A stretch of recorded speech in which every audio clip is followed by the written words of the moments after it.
Երևանի ժամանակով զրուցաշարն է Ֆակտոր TV եթերում բարև ձեզ մեր զրուցակից այսօր երաժիշտ երգահան Եղիշե Պետրոսյանն է, ողջույն պարոն Պետրոսյան։ Ողջույն։ Պարոն Պետրոսյան, վերջին շրջանում հատկապես ավելի է սրվել իշխանություն, եկեղեցու վերնախավ այս հակամարտությունը, մենք տեսնում ենք կարգալույծ արվող քահանաներ, ամեն անգամ հանրության մի մասը այսպես տագնապով է սպասում հերթական անգամ Փաշինյանի ներկայությունը պատարագի, ընդհանուր առմամբ դուք ինչ հանգուցալուծում եք տեսնում։ Ցանկալի թե ինչ թե բան անենք, կռահենք։ Ասեմ, որ դա շատ ամոթալի երևույթ է, շատ ամոթալի, հերթական մեր հանրության բզկտման, տարանջատման, խժդժություններ մտցնելու պրոցես է։ Նաև ինչի՞ չէ ժողովրդին ամեն օր նոր էքշններ հրամցնելու խնդիրը։ Օրեկան մի ինչ-որ մի բան, ամեն օր զարթնում ես, գիտես, որ մի նոր բան գցելու են ժողովրդի ուշադրությունը շեղելու համար, իսկ թե տակից ինչ գործընթացներ են ընթանում ընդդեմ մեր երկրի, դա արդեն այլ հարց է։ Այս եկեղեցու դեմ հարձակումները ուղիղ կապված է հայոց պատմություն, Հայաստանի պատմություն թեմայի հետ։ Այսինքն, եթե տրամաբանությամբ մոտենանք, եկեղեցին համաշխարհային երևույթից հայ առաքելական Սուրբ եկեղեցին, որը համաշխարհային երևույթ է եւ երևի թե ամենաբարձր ստատուսով ինստիտուտն է հայկական աշխարհի մասշտաբով, հա, ճանաչելիության եւ այսպես ասած հարաբերությունների առումով։ Նրան թույլատնելով մեր նախ սփյուռքն է բսկտվում, սփյուռքն է տարանջատվում մեզանից,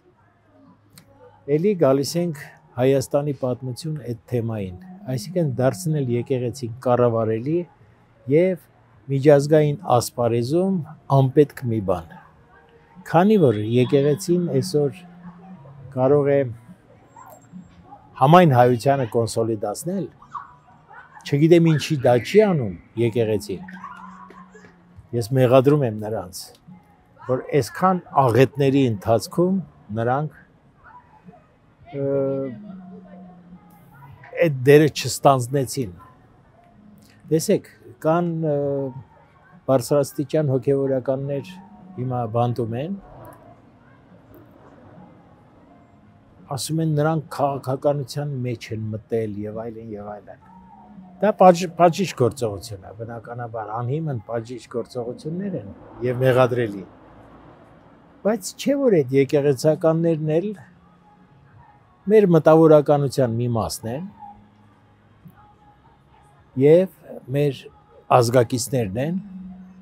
որոնք չեն կարող ասես հանգիստ նայել, թե ինչ են անում մեր երկրի գլխին։ Ինչ զիջումներ են անում, ինչ տիպի ապագայից են քեզ հեռու պահում եւ զրկում, ինչպես են արժե զրկում հայի տեսակը, ինչպես են ոտնահարում ինքնությունը, ինչպես են մոտենում ցեղասպանություն ուրանալու գործին, այս ամեն ինչը ցանկացած մարդու, մտավորական մարդու մեջ բողոք է առաջացնում եւ այդ մարդիկ այդ բողոքը ասելով դառնում են, որ խառնվեցին քաղաքականության մեջ։ Այս կուսակրոնություն բան երկրորդական, երրորդական հարցեր են, սա պատրվակներ են, որպեսզի կարողանան եկեղեցուն հարվածելով միգուցե ասեմ, այսքան աղանդավորականներ կան, չէ, Հայաստանում, որոնք եկեղեցու հետևորդները չեն եւ ինչ որ տեղել օպոնենտ են։ Միգուցե դրանց կոնսոլիդացիայի համար նաեւ արվում։ Քանի որ ռեյտինգ չունեն, միգուցե այդ մասաներին իրենց կողմը գրավելու խնդիրել են լուծում, այսինքն այստեղ բազմաքայլանի կոմբինացիա է, որը վնասում է թե մեզ բարոյապես, թե հոգեպես, թե տնտեսապես, ամեն ինչի վրա սա ազդում է, սավատ ընթացք։ Ուզում էի բարոյահոգեբանական վիճակին անդրադառնալ։ Տեսեք, վարչապետը ասում է, որ հայ առաքելական եկեղեցին չունի կաթողիկոս, որ նա ապօրինի է այդ կարգավիճակում։ Կաթողիկոսը իր հերթին հասկացնում է, որ չի պատրաստվում հեռանալ։ Հիմա այս իրավիճակում մեր հանրությունը ինչ այդպես բարոյահոգեբանական իրավիճակում է հայտնվում։ Շատ վտանգավոր է։ Ես այսպեսի մի համեմատություն կուզեմ անցկացնեմ։ Ենթադրենք, 1000 տարի այդ խոսակցությունները գնում է, նրանք էլ հոգևորականները խախտում են կուսակրոնության ուխտը եւ այլն։ Լավ, այդ խախտելով իրանց տված վնասը մեր երկրին, մեր ազգին ավելի մեծ է, քան այս իշխանությունների տված այս աղետալի վնասները։ Հասկանում ես, ինչի պետք է այդ մի թելը բռնեն, այդ մի թելի հետևով գնան։ Ժողովուրդն էլ ասում է, դուք չեք կարողանում երկիրը ղեկավարեք։ Դուք երկիրը տարել եք կապիտուլյացիայի եւ շարունակում եք այդ ընթացքը։ Մենք էլ ասում ենք, դուք ձեր տեղում չեք, հեռացեք։ Իսկ դուք անընդհատ ոստիկանները իրանց դուբինկաներով բերում եք ժողովրդի վրա։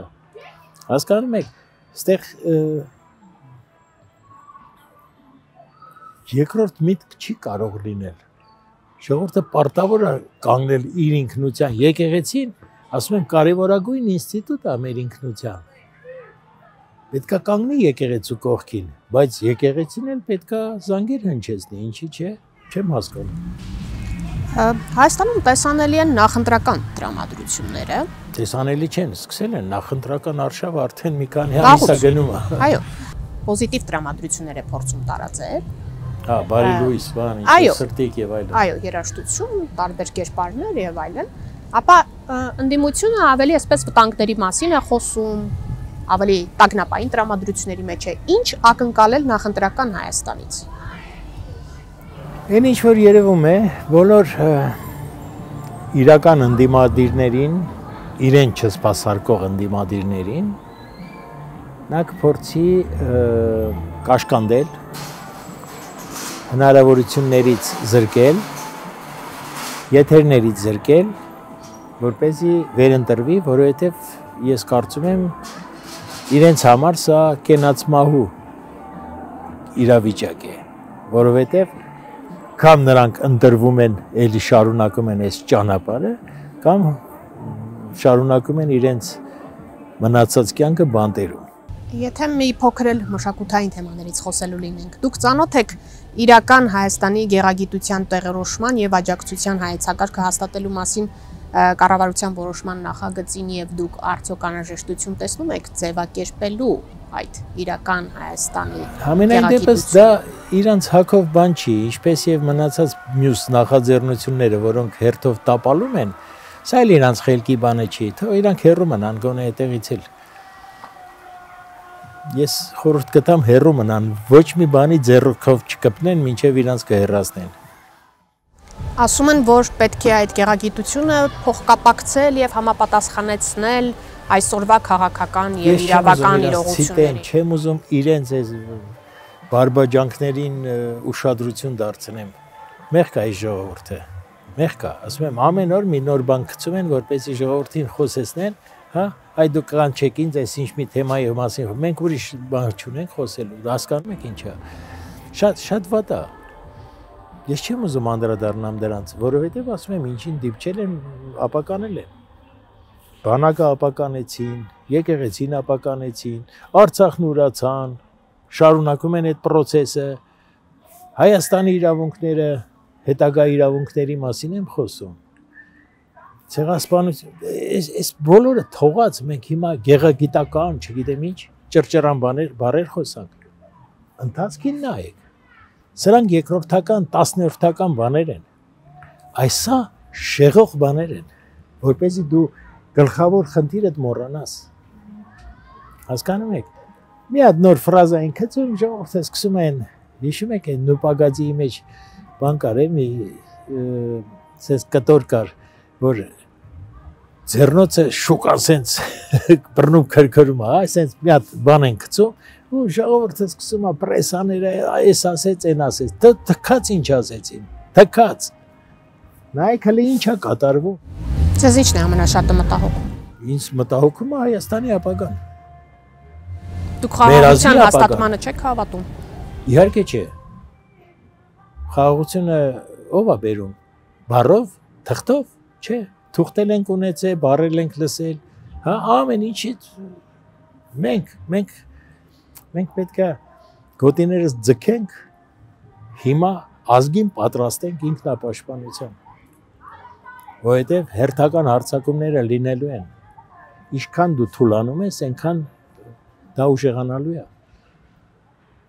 Մենք կարանք մեր խնդիրը լուծենք, եթե մենք ներսից կարողանանք մեզ ապահովագրենք, դրսի ոչ մի ուժ չի կարա մեզ պարտության մատնի, չի կարող։ Մշակութային դաշտում ինչ է կատարվում, այնտեղ էլ են նույն տրամադրությունները ինչ որ ամենտեղ մյուս դաշտերում։ Ես կարծում եմ չկա մի որևիցե ասպարեզ մեր երկրում, որտեղ այս մտահոգությունները չլինեն եւ այս լարվածությունը չլինի մարդկանց մտքերում, այս տագնապը չլինի նրանց մտքերում, տագնապը վաղվա համար, որովհետեւ ով որ գոնե կարողանում է մի փոքր տրամաբանի, հասկանում է թե ընթացքը ուր կարա բերի։ Դուք քաղաքական գործընթացներին ակտիվ մասնակցում եք, բայց ես ձեզ միշտ դիտարկում եմ որպես երաժիշտ, երգահան, նույնիսկ ներկայացնելիս ես դա միշտ շեշտում եմ։ Որպես երգարվեստը ներկայացնող մարդ, դուք այսօրվա օրինակ մեր հանրային հեռուստաընկերության երաժշտական ծրագրերը որ նայում եք, ինչ տպավորություն ունեք։ Երգ-երգոցից սկսած երկու աստղիկ վերջացրած։ Դե լավ, ասենք տեխնիկական որակը շատ բարձրացել է։ Երբեմն ինչ որ հաջողակ բաներ լինում են, բայց հանրային ես արդեն վաղուց չեմ հետևում, որովհետև հանրայինը ոչ թե հանրային հեռուստատեսություն է, այլ իշխանության պրոպագանդայի եւ թշնամու նարատիվների տարածման էկրան է դարձել։ Եթե մենք ժամանցային մասից խոսելու լինենք, ասում եմ չեմ նայում, ես ճիշտ ասած այդքան ժամանակ չունեմ, բայց կարող եմ ասել, որ տեխնիկական որակով բավականին բարձրացել է։ Բովանդակային առումով չեմ կարող ասել, որովհետև ամբողջ աշխարհն է անբովանդակ բաներ անում հեռուստատեսությամբ։ Իսկ այն համերգները, որոնք կազմակերպվում են պետության հովանու ներքո, հետևում եք։ Ինչ որակ ունեն դրանք։ Բովանդակային։ Չէ, ասում եմ կազմակերպչական շատ լավ է այդ ամեն ինչը, եւ տեխնիկական էլ լավ մակարդակի է հասել։ Բովանդակային չէ։ Ես այդտեղ վերապահումներ ունեմ, չեմ էլ ուզում որևիցե մեկին բան ասեմ։ Ձեզ դուր է գալիս այսօր եթերով հնչող երաժշտությունը։ Չէ։ Ինչու։ Դուրս չի գալիս։ Իմ սրտի լարերին ես իմ ասենք 10-20 դեպքից կարող եմ մեկը սրտիս լարերին համահունչ լինի։ Արհեստականը շատ է հիմա։ Շատ է։ Մի հետաքրքիր միտում եմ նկատել անընդհատ վերադարձ նախկինին, այսինքն cover-ներ են անում, նախորդ գործերը եւ այլն եւ շատ քչերը կան, որ ինքնատիպ արտիստներ են, բայց հանուն արդարության նշենք, որ կան։ Եվ իրենք են նոր մի բան ստեղծում։ Այդպիսի արտիստների դուք տեսնում եք։ Շատերին չեմ ճանաչում, ազնվությամբ ասեմ, որովհետև չեմ նայում,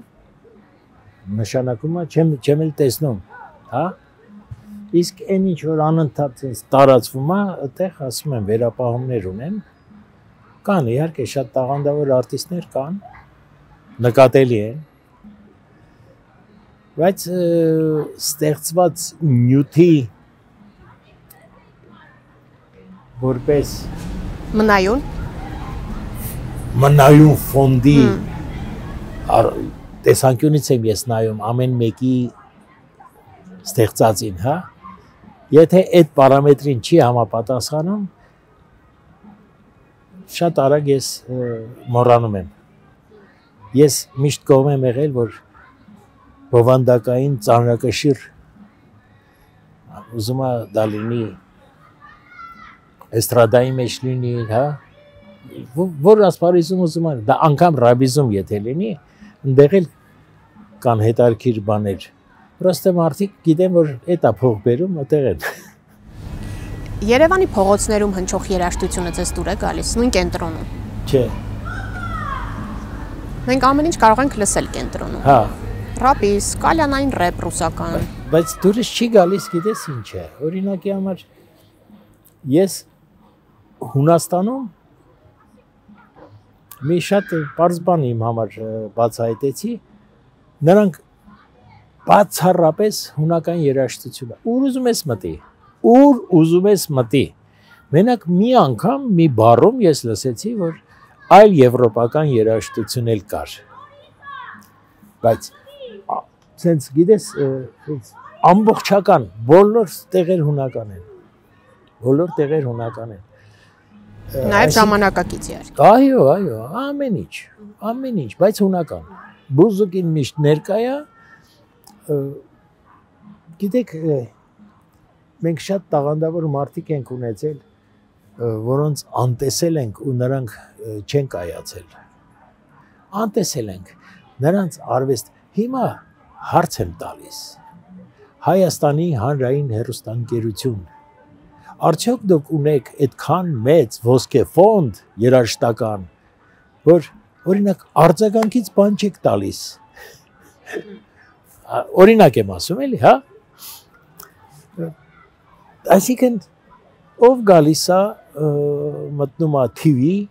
ղեկավար իր ճաշակով, իր մակարդակին բանա թողնում, ասենք, ժամանցային ծրագրերի։ Էդա։ Իսկ հույները ոտից գլուխ ամեն ինչ իրենց հարգում ու պահպանում են։ Դա ինչ է, ստիմուլ չի, որ նրանց արվեստը զարգանա։ Մեր մոտ ամեն ինչ է, գիտես, copy-paste-ի վրա ես այդ բաները չեմ կարում անցնել։ Մենք այստեղ նստած էինք եւ Նիվա անցավ եւ դուք լսեցիք չէ ինչ երաժշտություններ։ Հա։ Մենակ Նիվեկը չեն այտենց։ Կա ուրիշ մոդել է, պիտնաշկա են ասում, չեն ասում է, որ գետնին քստվելով գնում է։ Ես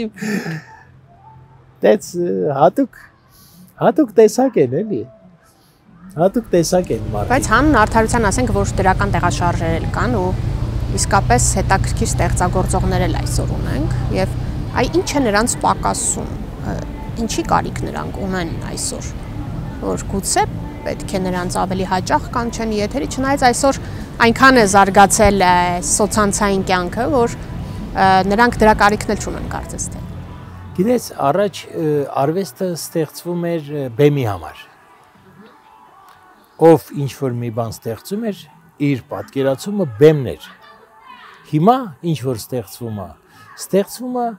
քեֆերի համար, Ռեստորան։ Այո, քեֆերի համար, որ հարսանիք, ծնունդ, կնունք, չգիտեմ, քուչի համերգ եւ այլն, որ տրճիկ տալու բան լինի, այսինքն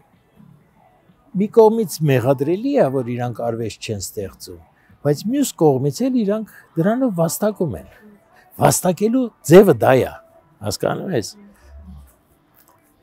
Լուրջ բաներով դա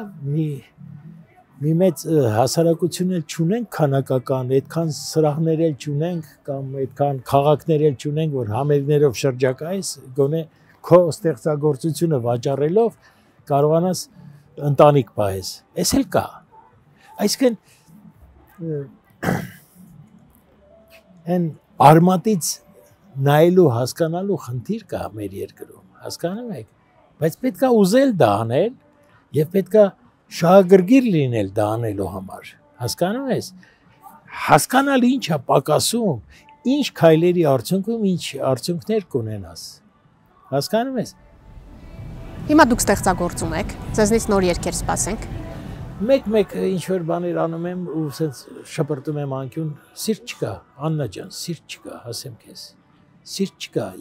երբեմն ինձ թվում է, որ հիմա ինչ որ մի բան անեմ,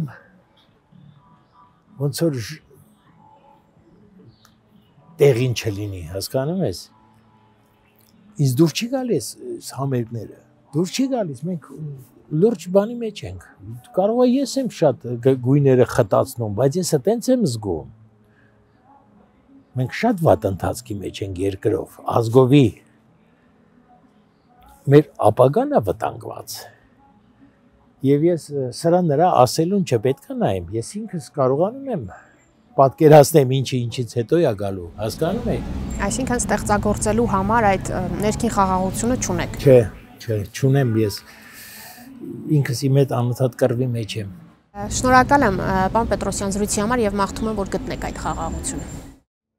Երկրի հետ միասին։